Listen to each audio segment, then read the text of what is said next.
گناہگار مبارک ہو نبی کا پیار باقی ہے گناہگار مبارک ہو نبی کا پیار باقی ہے گناہگاروں مبارک ہو سب گھر والے اپنے اپنے گھروں میں پڑھیں تو کم سے کم یہ خوشی تو آپ کو ملے گی کہ ہر گھر میں خدا کا نام لیا جا رہا ہے، ہر گھر میں خدا کے سجدے کیے جا رہے ہیں، ہر گھر میں خدا کی تکبیر کہی جا رہی ہے۔ یہ تو برکت ہی برکت ہے۔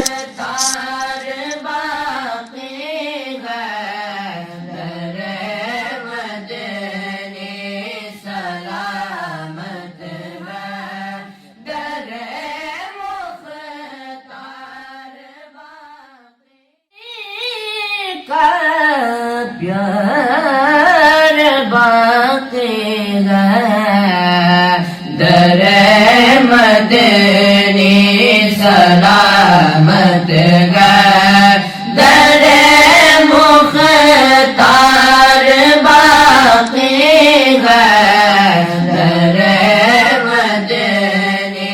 پہلی نظر پڑی تو چہرہ مصطفیٰ پر، شہید ہوئے تو مسجد میں، خدا کے گھر میں پیدا ہوئے، خدا کے گھر میں شہید ہوئے، کیا؟ اور مگر جب پہلی تلوار پڑی تو ان کے منہ سے کیا نکلا تھا؟ فزتو برب الکعبہ، فزتو برب الکعبہ، کعبہ کے رب کی قسم میں کامیاب ہو گیا۔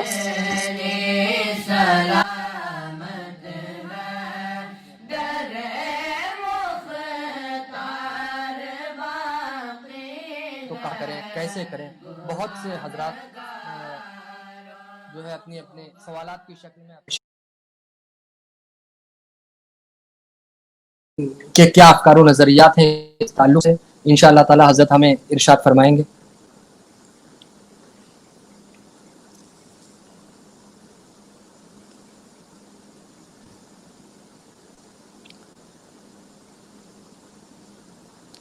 بسم اللہ الرحمن الرحیم نحمدہ و نصلی علی رسولہ الکریم۔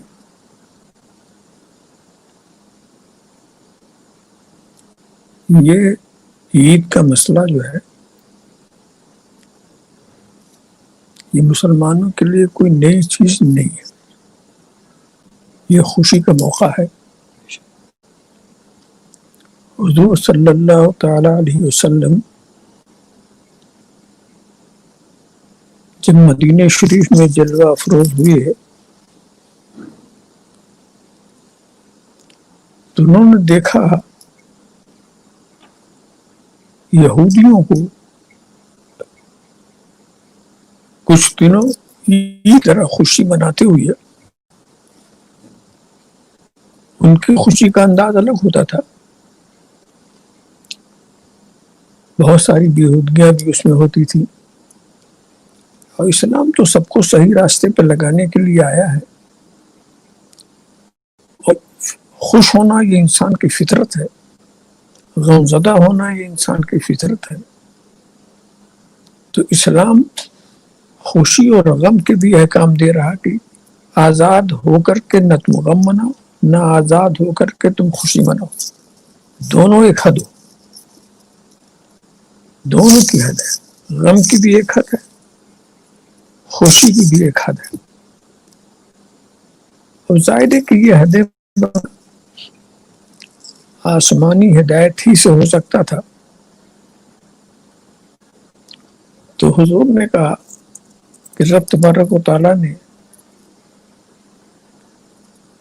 تم کو دو خوشی کا موقع دیا،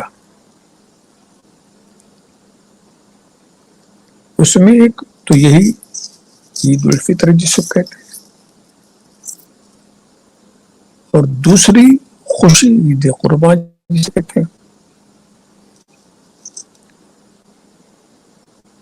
اس عید کو یہ سمجھ لیجئے کہ رب تبارک و تعالیٰ کا ایک فضل ہے، جب مسلمان رمضان شریف کے مہینے میں صحیح انداز سے روزہ سے فارغ ہوا تو خوشی منانے کا ایک دن دے دیا کہ تم یہاں خوشی مناؤ۔ ظاہر اسلام کا کوئی حکم ایسا تو نہیں ہوتا کہ مطلقاً آزاد کر دیں کہ اپنی مرضی سے خوشی مناؤ، ایسی اجازت تو کبھی اسلام دے گا نہیں، تو اس میں بھی خدا ہی کی مرضی ہے۔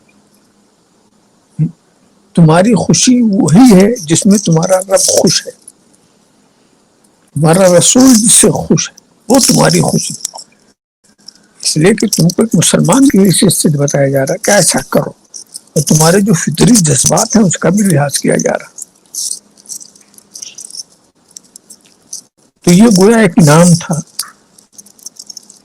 اور یہ ایک شکر کی منزل تھی کہ ہم خدا کی بارگاہ میں رمضان شریف کا جو فریضہ ہم نے ادا کیا ہے ہم اس کا شکر ادا کریں۔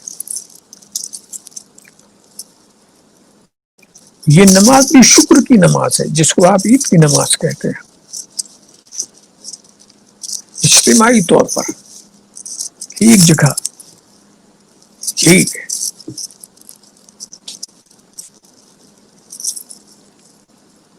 اب یہ دیکھنا یہ ہے کہ آج کا جو ماحول ہو گیا جو آپ سب کے سامنے،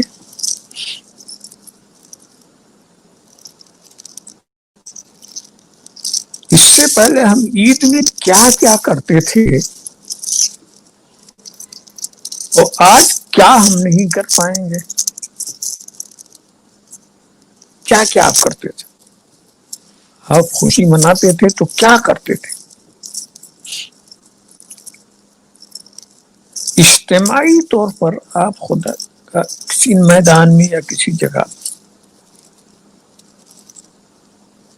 شکر کی نماز پڑھتے تھے، لیکن خوشی میں بھی ہمارے نماز سے خوشی شروع ہوتی ہے، لغویات سے نہیں، خوشی میں ہم نماز پڑھتے تھے،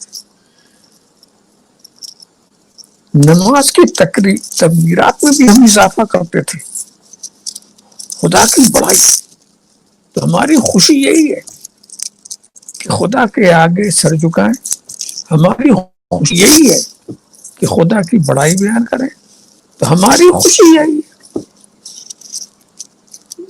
تو یہی کرتے تھے، اور کیا کرتے تھے؟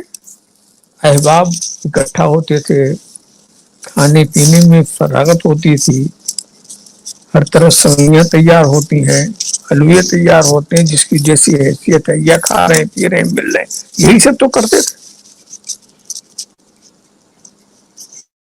یہی سب کرتے رہے، اور اس سے ہمیں خوشی ہوتی تھی، یہ ہماری خوشی کا موقع تھا، چہل پہل، اچھے کپڑے پہنتے تھے، یہ کرتے تھے وہ کرتے تھے۔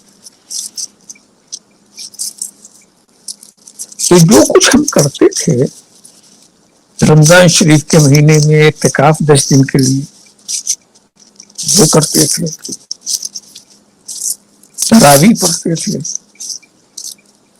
لیلۃ القدر کا تلاش کرتے تھے آخری 10 دنوں میں، راتوں میں، یہی سب کرتے تھے۔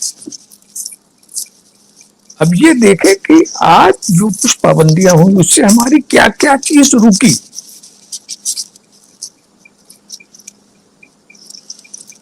کیا تم خدا کا شکر اب نہیں ادا کر سکتے؟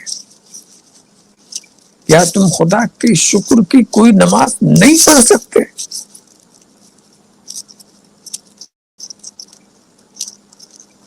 میدان میں نہ صحیح، میدان میں نہیں پڑھ سکتے یہ ٹھیک ہے، اجتماعی طور پر نہیں پڑھ سکتے یہ بھی صحیح ہے، تو چھوٹا کیا؟ اجتماعی طور پر میدان میں شکرانے کی نماز جو ہم پڑھتے تھے وہ ماحول کے لحاظ سے وہ بند، مگر گھر میں اگر وہ سارے لوگ اپنی اپنی نماز پڑھیں اس پر کوئی پابندی نہیں، اور یہ بھی شکرانے ہی کی نماز ہوگی، یہ بھی شکرانے کی نماز ہوگی. گھر پر کوئی پابندی نہیں. اب یہ جو آپ گھومنا پھرنا کرتے تھے، یہ میلہ کر رہے ہیں، یہ مارکیٹنگ ہو رہی ہے، یہ سب بند. یہ سب کچھ بہت اچھی چیز بھی نہیں تھی، اس میں نہ جانے کیا کیا خرافات تھے. یہ جو دعوتیں آپ کرتے تھے، دوست احباب کو کھلاتے تھے پلاتے تھے، ایک دوسرے کے گھر آتے تھے جاتے تھے، تو یہ آنا جانا بند ہوا، مگر دعوت کی جو اصلی بنیاد ہے وہ بند نہیں ہوئی.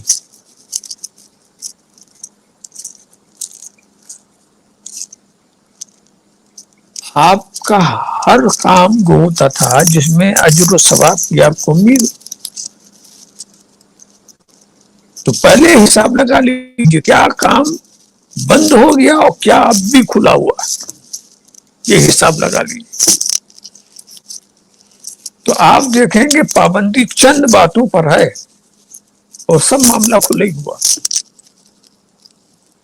اجتماعی کہیں اجتماع نہ ہونے پہ کوئی ایسی شکل نہ ہو. بس آج بھی کیا نام ہے، رکاوٹ ڈالنے والے جتنے بھی ہیں جو اجتماع کو نقصان دہ بتایا ہے، وہ بھی کم سے کم 4-5 آدمی کو تو مسجد میں جانے ہی دیتے. اذان ہوتی تھی، آج بھی ہو رہی ہے. یہ جاتے ہیں جمعہ کے دن، نماز جس دن سے ہوتی ہے ہو جاتی ہے. ایسا بھی نہیں کہ مسجد بالکل بند ہے، وہ بھی چل رہا. تو تھوڑا کنٹرول تو ضرور ہوا ہے، اور اس میں بھی آپ کی بھلائی ہے. وہ آپ کی حفاظت کے لیے، آپ کی صحت کے لیے ایسا کچھ کیا گیا. ورنہ ہم جو عید میں جو کچھ کرتے رہے ہیں وہ آج بھی ہم کر سکتے ہیں. عید کا ہمارا جو اسلامی نقطۂ نظر ہے، یہ کھانا پینا تو ٹھیک ہے، یہ خوشی کی چیز ہے، کرتے ہیں، مگر صرف کھانے پینے ہی کے لیے عید نہیں ہے. اچھے اچھے کپڑے پہننے ہی کے لیے عید نہیں ہے. اس کی اجازت ہے، خوشی میں ہم کرتے ہیں، یہ بھی کریں گے، مگر غریبوں کو اچھا اچھا پہنانے کے لیے بھی عید ہے. بے شک بے شک. خود کھانے ہی کے لیے عید نہیں ہے، دوسروں کو کھلانے کے لیے بھی ہے. بے شک. تو یہ کھلانے والی جو عید ہے کہاں گئی؟ وہ تو ہم کر سکتے ہیں. ہم دوسروں کی مدد کرنے والی جو عید ہے وہ کہاں گئی؟ وہ کر سکتے ہیں. ہم دوسروں کے لیے جو خیر خواہی کی بات وہ کہاں گئی؟ وہ ہم کر سکتے ہیں. اب رہ گیا نماز کا معاملہ، تو مطلقاً نماز کو بھی کہاں روکا گیا؟ تمہیں شکر ہی کی تو نماز پڑھنی ہے، پڑھو اپنے گھر میں. پہلے اجتماعی طور پر سب کے ساتھ آپ پڑھتے تھے، آپ اپنے گھروں میں پڑھیے، سب گھر والے اپنے اپنے گھروں میں پڑھیں، تو کم سے کم یہ خوشی تو آپ کو ملے گی کہ ہر گھر میں خدا کا نام لیا جا رہا ہے، ہر گھر میں خدا کے سجدے کیے جا رہے ہیں، ہر گھر میں خدا کی تکبیر کہی جا رہی ہے. یہ تو برکت ہی برکت ہے. اسی لیے عید کے بارے میں ہمارے بزرگوں نے جو ہدایت دی ہے کہ اچھے اچھے کھانے کا نام عید نہیں ہے، اچھا اچھا پہننے کا نام عید نہیں ہے. عید نام ہے خوف الہی کا. اللہ کی جو وعید ہے اس سے بچنے کا نام عید ہے. تقوی و طہارت کا نام عید ہے. تم یہاں کے لباس کہہ رہے ہو، تقوی طہارت کا لباس پہنو، یہ عید ہے. اور اگر یہاں کا لباس آپ نے پہن لیا اور تقوی کا لباس نہیں پہنا، تو یہ دنیا کی خوشی ہے. ایسی عید مناؤ جس میں آخرت کی بھی خوشی تمہیں ملے، وہاں آخرت کی بھلائی تمہیں ملے. عید مست ہے. عید کی میں تو سمجھتا نہیں، بس یہی ہے کہ جس چیز سے منع کیا وہ کچھ تھوڑی ہی ہے. اجتماعیت سے بچو، اور کیا لاک ڈاؤن کر کے کیا کیا کرتے ہیں وہ احتیاطی تدابیر ہیں، وہ کم ہے، مگر عید میں زیادہ سے زیادہ جتنا ہم کام کر سکتے ہیں اسے کوئی رکاوٹ نہیں، اس میں کوئی رکاوٹ نہیں. ہم اپنے گھر میں رہ کر کے کیا نہیں کر سکتے؟ اس کے لیے ہم بازار جانے کی ضرورت ہی کیا ہے؟ ہمیں اجتماع کرنے کی ضرورت ہی کیا ہے؟ تو ہم کو عید کی خوشی منانے میں کوئی رکاوٹ ہی نہیں ہے. عید اس کے لیے نہیں ہے جس نے نیا لباس پہن لیا ہو اور اچھا کھانا کھا لیا ہو. عید اس کے لیے جس کے دل میں خوف الہی ہے اور ہر اس چیز سے جو بچتا ہے جس پر وعید نازل ہو. اب اگر عید کی صحیح خوشی کو سمجھنا آپ چاہیں تو ہم آپ بتاتے ہیں. ایک مفتی صاحب آپ کے ساتھ ہے، اس کا نام آپ چاہیں تو رکھتے ہیں مفتی ضمیر. بس جب کوئی کام آپ کریں تو ان سے پوچھیں کہ مفتی صاحب ہم یہ کام کرنا چاہتے ہیں، کیا اجازت ہے؟ یعنی اب ایمان کے ضمیر سے پوچھو، ایک مسلمان کے ضمیر سے پوچھو کہ ہم یہ کرنا چاہتے ہیں. یقیناً ایک مسلمان کا ضمیر کبھی تو کو غلط کام کرنے کی ہدایت نہیں کرے گا، وہ روکے گا. ہم جھوٹ بولنے کا ارادہ کرتے ہیں، کیا بولے؟ انکار کر دے گا نہیں. ہم یہ چوری کرنے کا ارادہ کرتے ہیں، وہ انکار کر دے گا. تو آپ کو خدا نے جو ایمان کا ضمیر دیا ہے اس سے پوچھو کہ ہم کیا کریں، اور اس کے کہنے پر جب آپ سب کچھ کریں گے تو یہ آپ کی سچی خوشی ہوگی. جو دنیا کی خوشی ہے وہ آخرت کی بھی خوشی ہے. مسلمان کو تو یہ نہیں سوچنا چاہیے بلکہ یہ دینا چاہیے ہماری خوشی وہی ہے جس میں اللہ اور رسول کی خوشی. ہماری عید ایسی نہیں ہے کہ اس میں لہو لہب ہو، اس کے اندر تماشے کی باتیں ہوں. تو ہماری عید آج بھی وہی ہے. ہاں چند باتیں ہم پہلے کیا کرتے تھے، اسلام نے اس کی اجازت دی تھی، وہ بھی مباحات میں تھا. حرام و ناجائز چیز پر تو ہم کچھ کہہ نہیں سکتے، وہ تو جو مباح ہے اور اس کو ہماری نیت سے ہم اس کو مستحب بنا لیا کرتے تھے. خدا نے تو ہم کو نیت کا ایک ایسا فضل دیا ہے.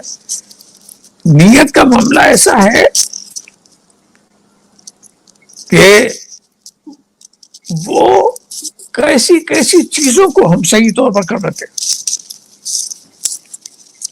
کہا گیا نیت المومن خیر من عمل ہی، مومن کی نیت اس کے عمل سے بہتر ہے.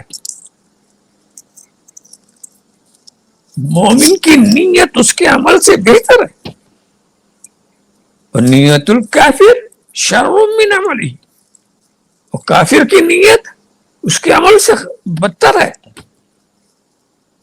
اس کو میں یہ بتاؤں کہ یہ نیت ہی کا فیض ہے جو یہاں سے آخرت تک آپ کو ساتھ دیتا ہے. اب آپ بتائیں اور یہ سوچیں کہ آخرت میں جو فیصلہ رب تبارک و تعالیٰ فرمائے گا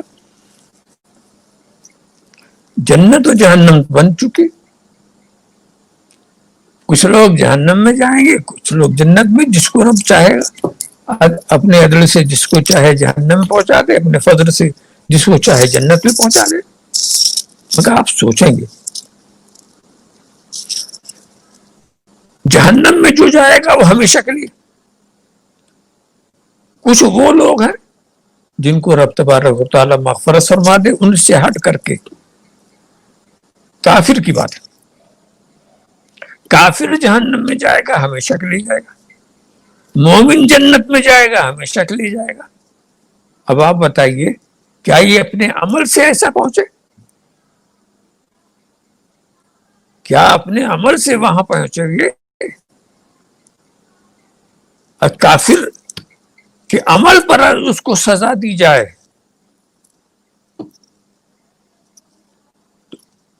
اس کا کفر کتنا؟ کوئی 10 سال میں مر گیا، کوئی 22 سال میں مر گیا، کوئی 60 سال میں مر گیا. تو جب تک زندہ رہ گیا تبھی تو کفر کرے گا. اتنا ہی تو 60 سال تو اس نے کفر کیا اور جہنم ہمیشہ کی.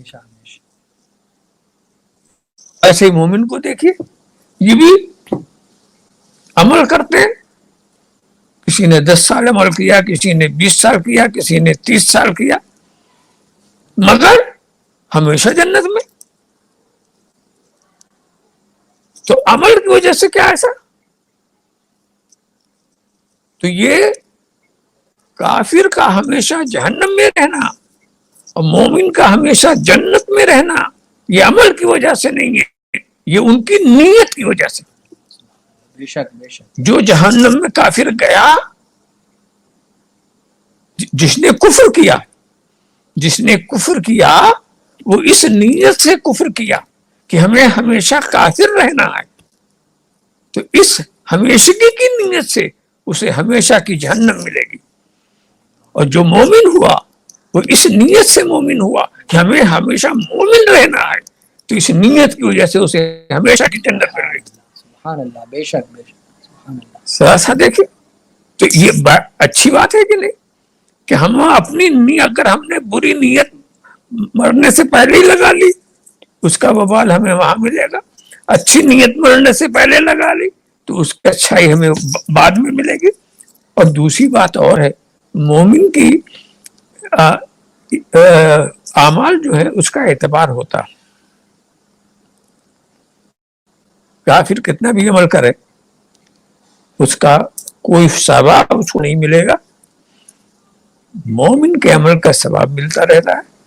اب آپ دیکھیں، عمل آپ کم کرتے ہیں، ثواب آپ کو زیادہ ملتا ہے۔ آپ کی اپنی نیت کو دیکھیں، آپ سوچتے ہیں کہ اب ہم اٹھیں گے انشاءاللہ تہجد کی نماز پڑھیں گے، سوچ کے آنکھ لگ گئی، فجر کا وقت آ گیا، تہجد کے وقت ملا ہی نہیں، مگر آپ کو تہجد پڑھنے کا ثواب مل جائے گا۔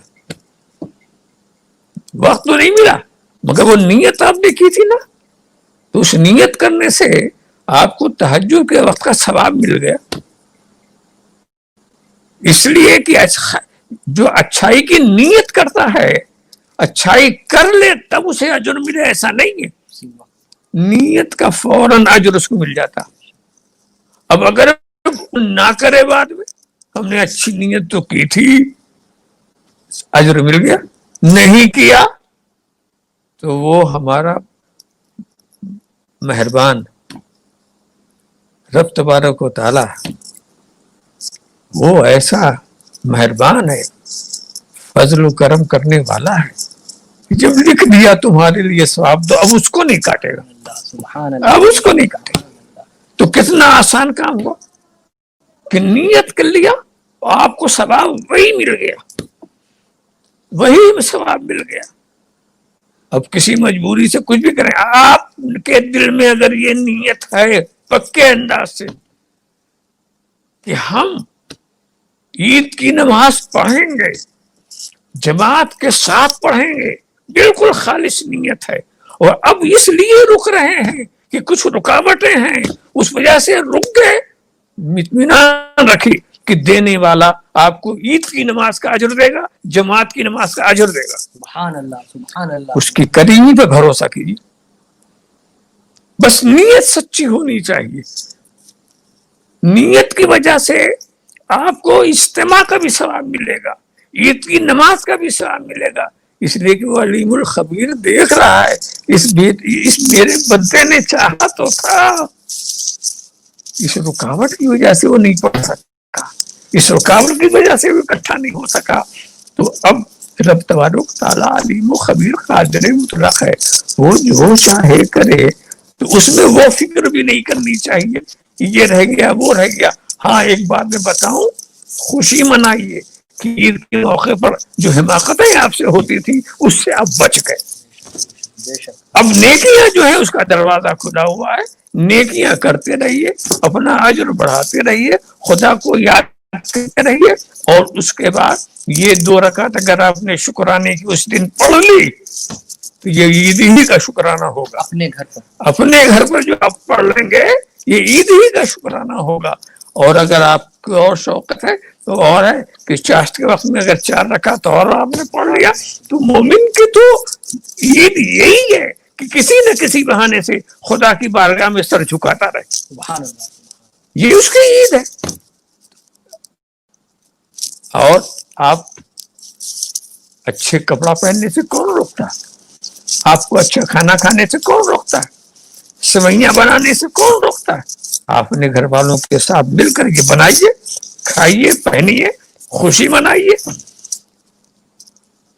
تو ایسی بات نہیں ہے کہ آپ کو پابند کیا گیا ہے. کچھ پابندیاں ہوئی ہیں مگر وہ پابندیاں اتنی اہم نہیں ہیں جن کی بھرپائی ہم اپنے عمل سے نہ کر سکیں. اب یہ جو امتحانات ہوتے ہیں، آزمائش ہوتی ہے، ظاہر ہے کہ اس کے لیے ہم بارگاہ خدا بندی میں دعا کریں گے کہ رب تبارک و تعالی ہم سے جو آزمائش کر رہا ہے اور ہماری جس بدعملی کی وجہ سے یہ کر رہا ہے وہ معاف کرے اور اس کی بارگاہ میں توبہ و استغفار کرے، وہ ہمیں معاف کر دے. اس لیے کہ اب ہمارے اندر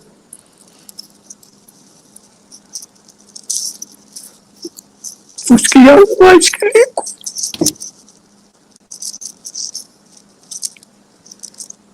اب ہمارے اندر کوئی نہیں ہے جو خدا کی آزمائش پر صحیح اترے. اب ہمارے اندر کربلا والی خواہ